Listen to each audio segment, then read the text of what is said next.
He gave up his taxi for a rushed woman, single mom with a newborn baby, unaware she was a millionaire who couldn't forget him. Manhattan pulsed with energy, even as storm clouds began to gather overhead. Late afternoon traffic painted the streets in chaotic hues of red brake lights and yellow cabs, honking horns echoing like restless drumbeats. Pedestrians rushed along the sidewalks with heads down, umbrellas half opened, fighting the first hints of rain on their cheeks. The air was heavy, like the city itself was holding its breath. Liam Walker stood on the corner of 5th and East 74th, shoulders slightly hunched under his dark navy jacket. He had just stepped out of an outpatient clinic where the walls were far too white and the questions far too personal. He hated those visits, even though he knew he needed them. 35 years old, tall, lean, with a rugged face that bore quiet battle scars, none visible but all real. His eyes scanned the street with that quiet caution that lingered long after fire and smoke were gone. He raised his arm and waved, catching the attention of an approaching yellow cab.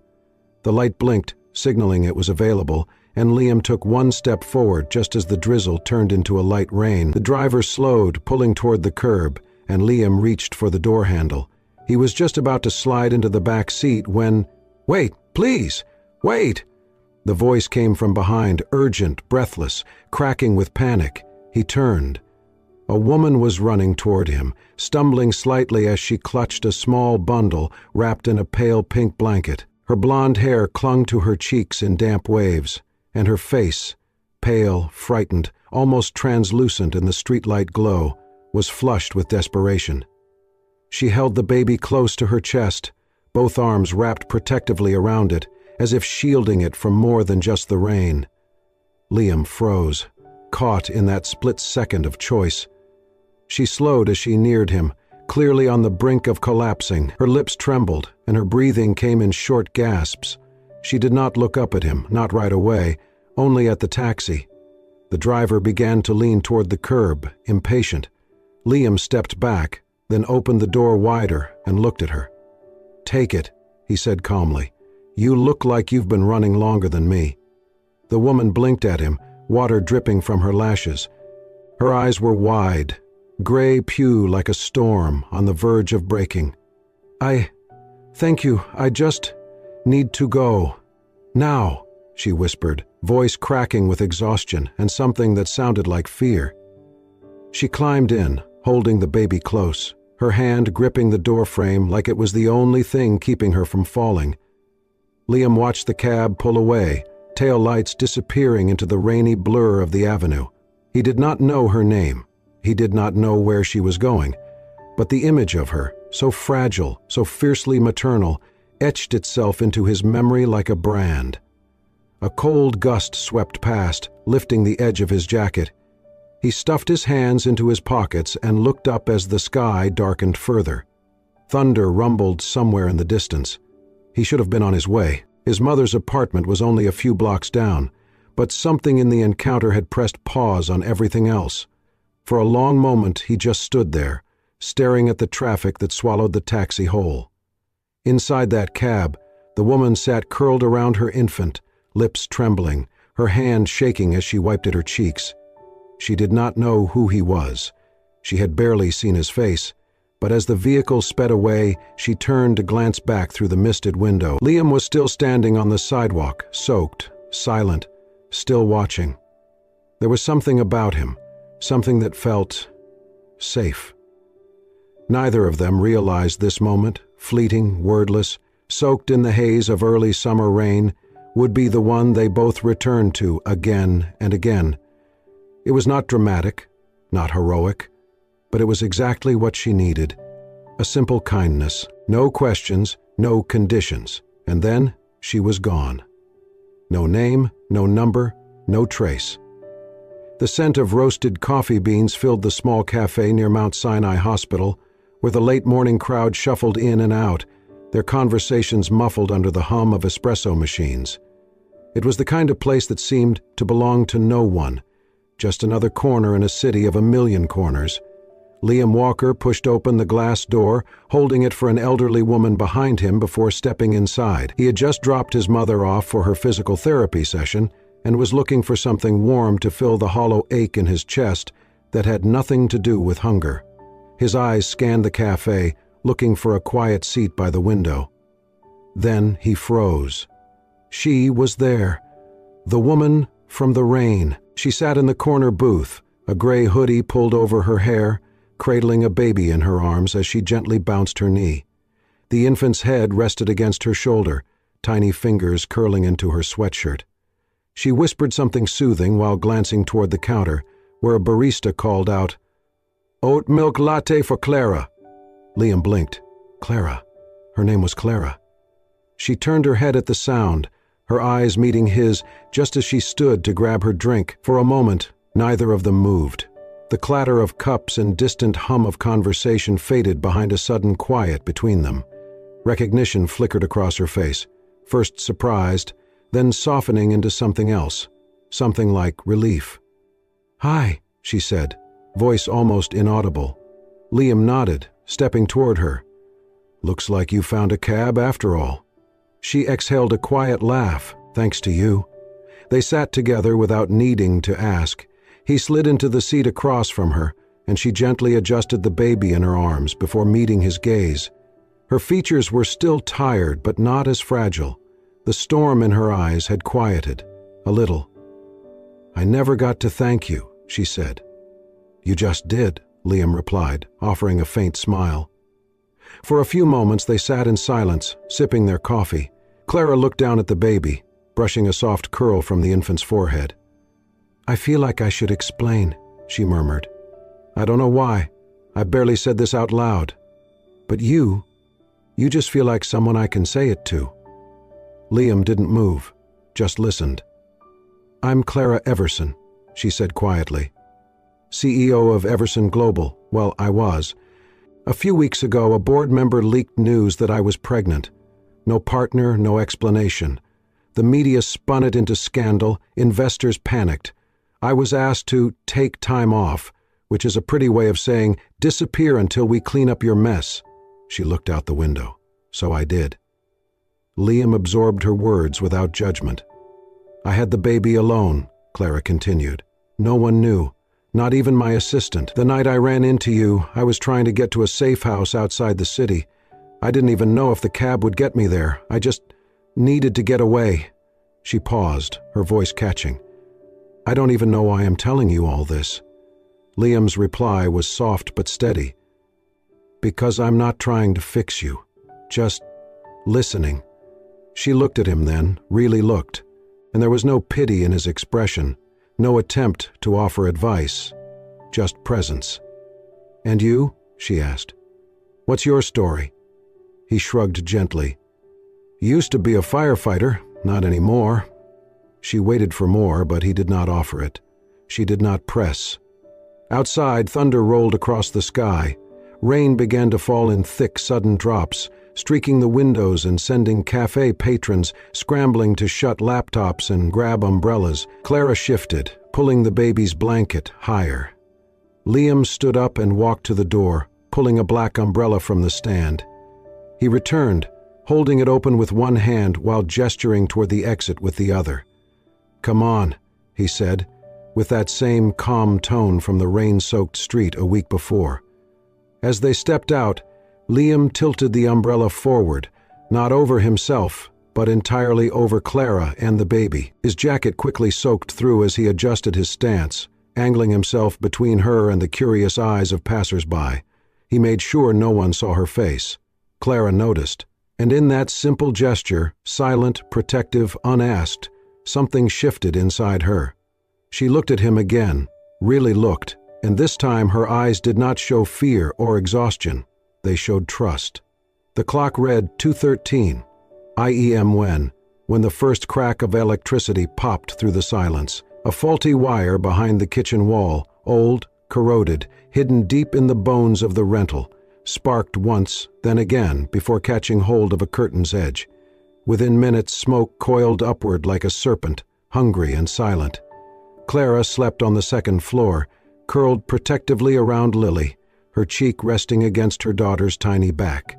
The baby stirred slightly in her sleep, unaware of the heat building beneath the floorboards. When the smoke reached their room, Clara coughed once, then woke abruptly, blinking through the haze. She sat up fast.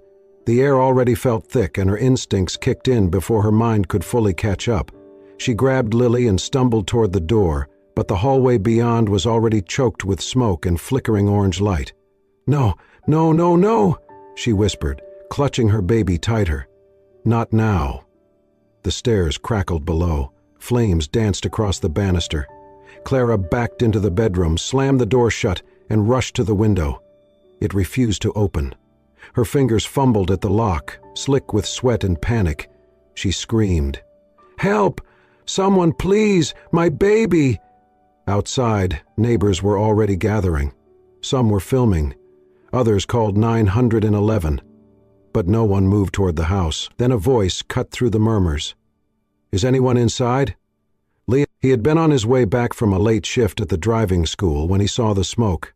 He parked halfway on the curb and ran, ignoring the pain that bloomed in his chest. Now, standing before the burning house, his breath caught in his throat. The front porch was engulfed. The windows glowed like eyes. The sound of Clara's voice, faint, cracking with terror, reached him from above. He froze.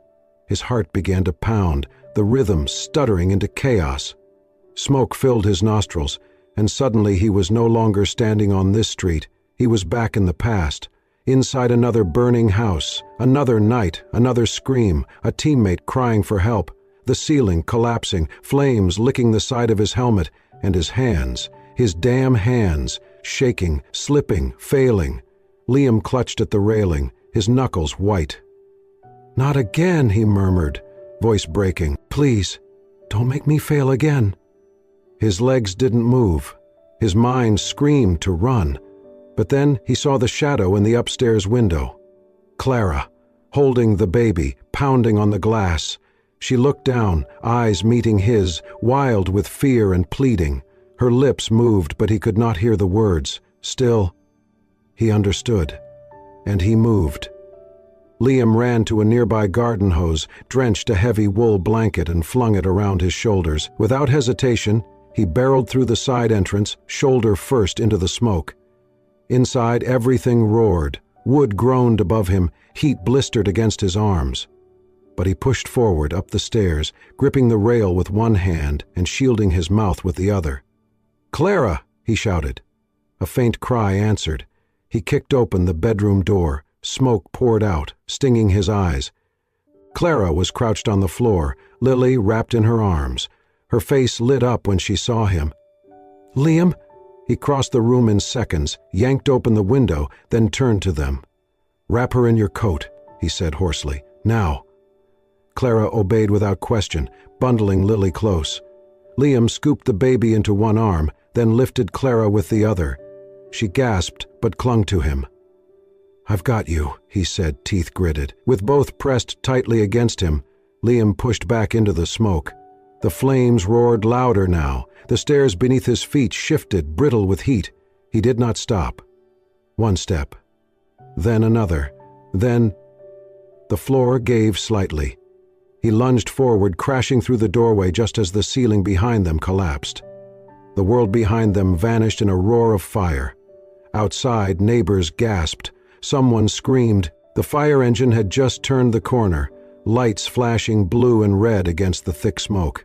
Liam emerged from the inferno, smoke billowing off his back, clothes singed, face blackened. Clara trembled in his arms, coughing, clutching Lily tightly to her chest. He lowered them to the grass before dropping to one knee, breath heaving. Firefighters rushed to them, taking over. One placed an oxygen mask over Liam's mouth. He shook it off, eyes only on Clara and Lily. Clara looked up at him, eyes filled with tears.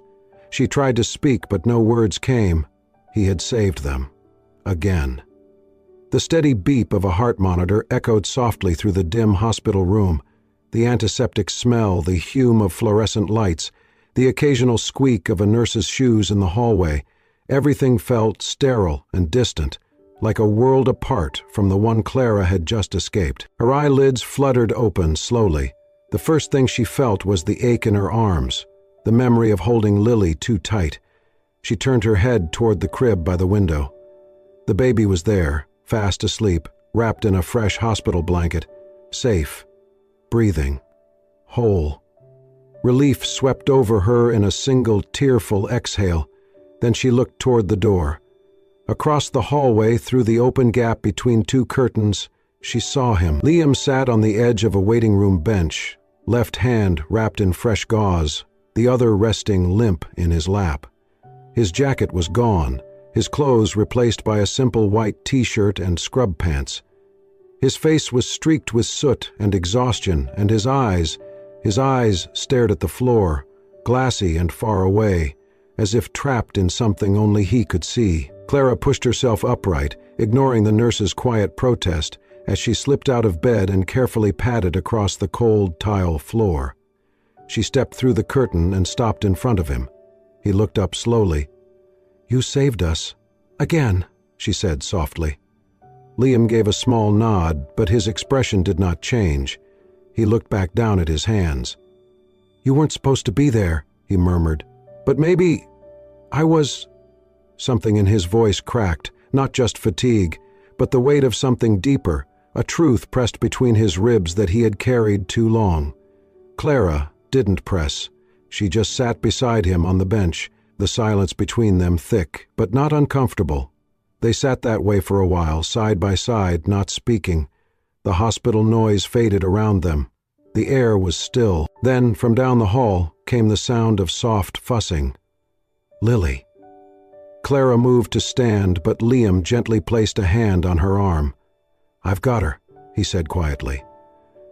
Before she could respond, he was already on his feet, walking toward the crib with a strange mix of caution and familiarity. He reached in with both arms and carefully lifted Lily, cradling her against his chest. "Shh," he whispered, rocking her gently. "You're okay. You're all right now." His voice was low, rough around the edges, but tender. Each word was barely audible, meant only for her. The baby nestled against him, her cries fading almost instantly. Her tiny fist clutched the collar of his shirt. Clara watched from the doorway, her arms folded across her chest, not in defense, but to hold herself together. The sight of him, so steady, so instinctively gentle, broke something open in her. Her throat tightened. Her eyes welled. She blinked hard, trying to push it back, but the tears came anyway. Not from fear, not even from gratitude. From a quiet, aching recognition. He had saved them, yes, but more than that, he had held them, protected them, and now, with no cameras, no spotlight, no one watching, he was still doing it. Liam turned slightly, rocking Lily in his arms. "She's a fighter," he said softly, "just like her mom." Clara smiled, a shaky, wet smile, and wiped at her cheeks. "I think she just knows a good man when she sees one." He looked at her then, his eyes not distant anymore, but steady and clear. For the first time since they had met, Clara felt the ground beneath her feet. And it felt like home. Dozens of them, spilling from around hedges, out of parked vans, some holding phones, others shoulder rigs and boom mics. The quiet park erupted in chaos. The stroller wheels jerked slightly as Clara flinched and reached instinctively for Lily, whose face squirmed at the sudden noise. Liam stepped forward, one arm across Clara's shoulder, as the crowd of reporters began to close in. "Clara! Is it true you faked your disappearance? Ms. Everson, who's the father of the baby? Are you in hiding from your investors? Liam, are you in a relationship with the CEO of Everson Global?" Flashes exploded, microphones shoved forward. Questions stabbed at them from every direction. Clara's heart raced. She wrapped both arms around the stroller as Lily began to fuss louder, overwhelmed by the sound and movement. Her mouth opened, but no words came. Fear, hot and immediate, curled into her throat. Then Liam moved. He stepped forward, not with aggression, not with bravado, but with calm, unmistakable certainty. He gently lifted Lily from the stroller, cradling her against his chest. The baby's cries quieted instantly. His other hand reached back and took Clara's, firm but steady. She looked at him, startled, but he only nodded, his eyes unwavering. He turned to face the wall of flashing lights and pointed questions. "She's more than a headline," he said, voice steady and low but clear enough for the crowd to fall silent. "She's a mother, a damn good one, and she deserves peace." Click, click, flash. No one spoke for a moment. The sound of Lily's quiet whimpering filled the air. Liam didn't wait. He turned back toward Clara and began walking, one arm around the baby, the other still holding her hand. His strides were sure, and he didn't look back. He didn't bow his head. He didn't flinch. Clara followed, stunned but moving, her legs barely remembering how to walk on their own. They pushed through the crowd, parting the sea of questions and rumors like a silent force field. No one dared step in front of him. When they rounded the corner and ducked down a smaller path lined with trees, the noise faded behind them. Only the sound of their breath and the rustling of leaves remained. Clara's heart pounded in her ears. Liam stopped under a tree, adjusting Lily's blanket with one hand while gently swaying her. He looked down at the baby, then up at Clara. "You all right?" he asked. Clara did not answer right away. Her eyes studied his face, the lines of concern, the soot-stained memory still lingering in his eyes, the strength in the way he held Lily like she was something sacred. She could still hear the echoes of the reporters' voices, the way they clawed for a soundbite, a scandal, a scoop, but all she could feel was safe. She reached out slowly, brushing a leaf from his shoulder. Her fingers lingered there. "You didn't have to do that," she said, voice quieter than the wind. "I know," he replied, "but I wanted to." There was something in his voice, not just conviction, but gentleness. No agenda, no performance, just truth. For a moment they stood like that. Clara leaned slightly closer, the weight of exhaustion and gratitude pulling her toward him. Her gaze flicked to Lily, now fast asleep in his arms. "You do realize the entire city thinks we're together now," she said, half joking, half testing. Liam looked down at the baby, then back at her, one brow raised. "They might be onto something," he said. Clara blinked. He wasn't teasing. Not exactly. But he wasn't pushing either. And for the first time in what felt like forever, she didn't want to run. She looked at him, truly looked, and this time, her eyes didn't flash with fear or caution. They softened. Because in that moment, she didn't see a man from a headline or a stranger who had helped her twice. She saw someone who stood in front of her, not to shield her from the world, but to walk through it beside her. And in her heart, something subtle shifted. She was not alone anymore. The days that followed unfolded gently, like pages of a story neither of them realized they were writing. There was no grand declaration, no sudden shift, only the slow, quiet rhythm of being together, sharing small things, letting moments fill the spaces once occupied by fear and doubt. Liam started coming by most evenings, never asked, never expected, just showed up. Sometimes he brought groceries, sometimes he cooked, most nights he brought nothing but himself, and somehow that felt like more than enough. They would eat dinner at Clara's modest apartment, Lily giggling in her high chair between bites of mashed carrots and the occasional bit of avocado smeared across her nose. Liam had a knack for making her laugh without trying. Silly faces, gravelly sound effects, soft hums that turned into lullabies by the time dessert was finished. After Lily was asleep, Clara and Liam would move to the couch, sometimes with a movie playing low in the background, sometimes with just their voices. "I forgot how good it feels to laugh," Clara said one night, smiling around the rim of her tea mug. "You're pretty good at it," Liam replied, nudging her shoulder gently. "I used to be. Before everything." She did not need to explain. He never asked her to. One evening, as the sun dipped behind the skyline, casting long golden streaks across the hardwood floor, Liam fell unusually quiet.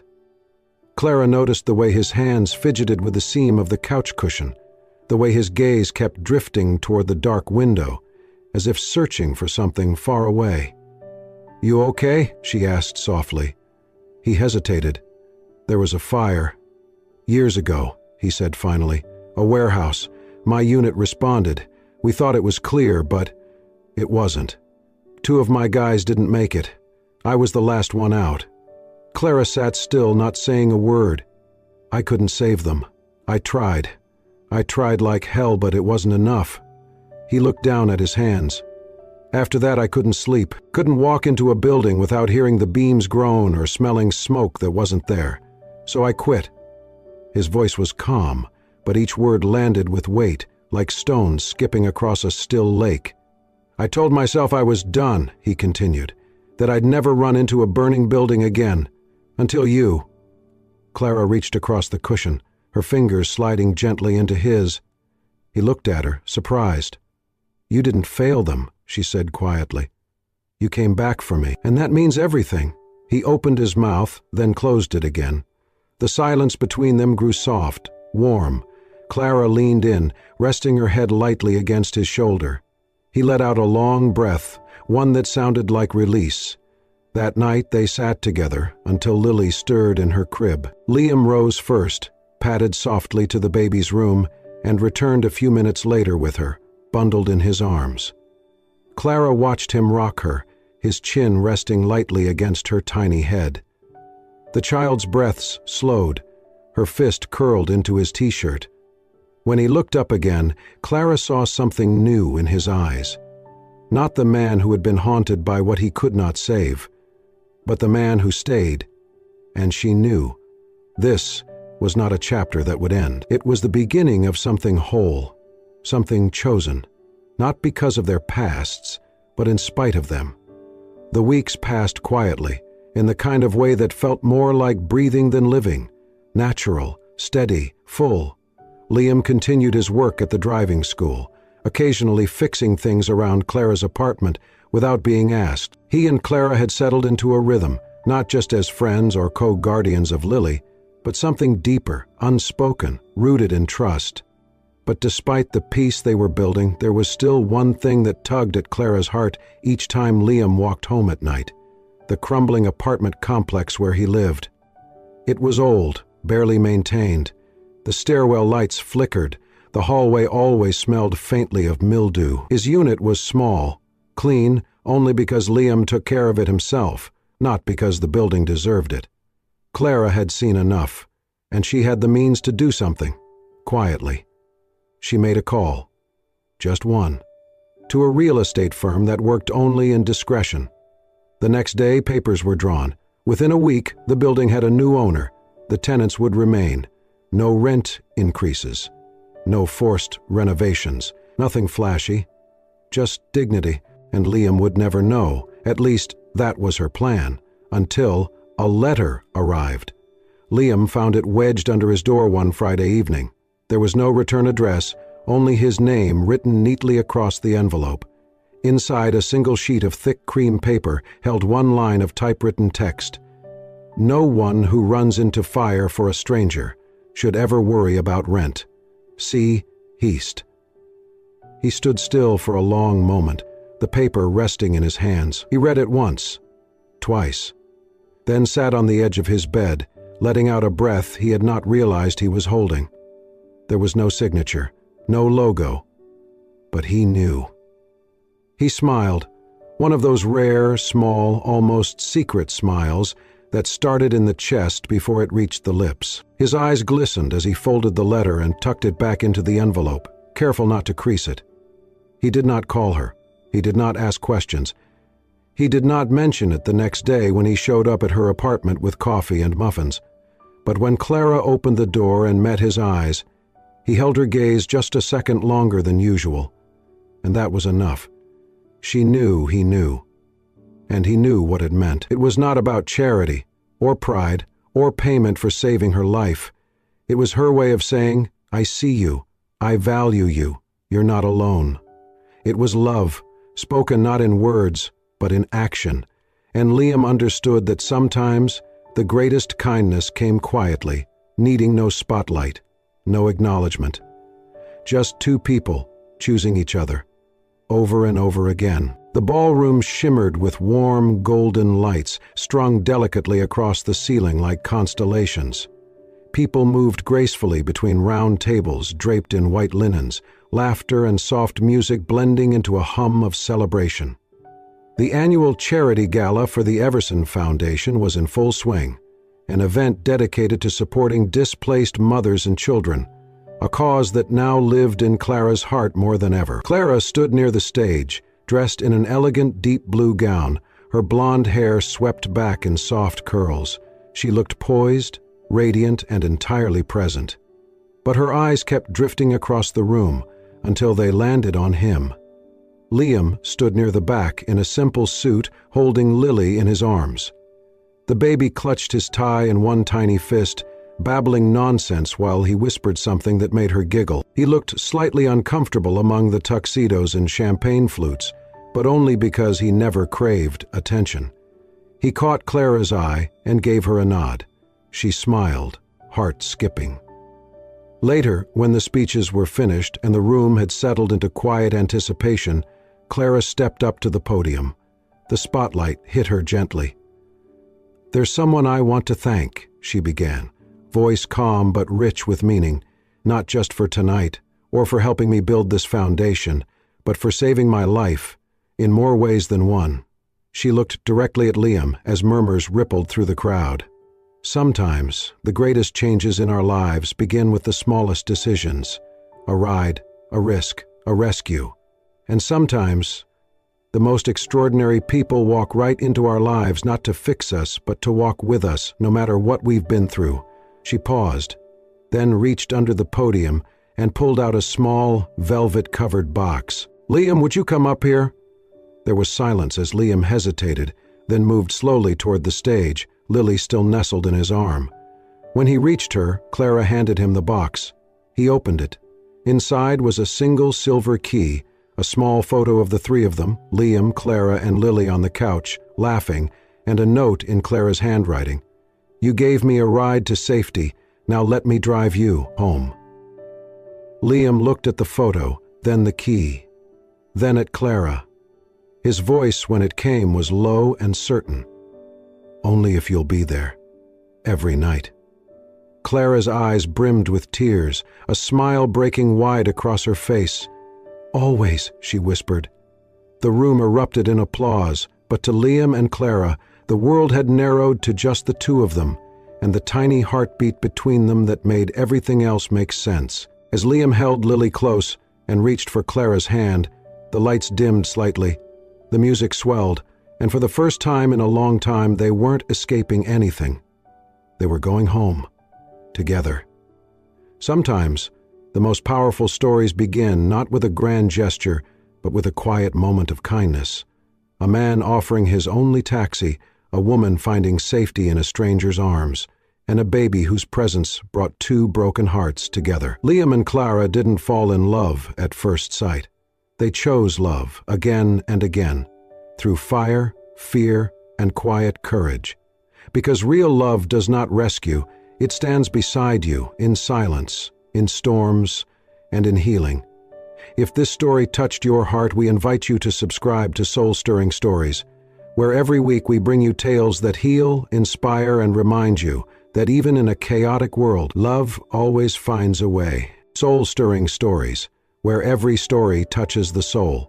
Click subscribe and turn on notifications to never miss the next beautiful journey.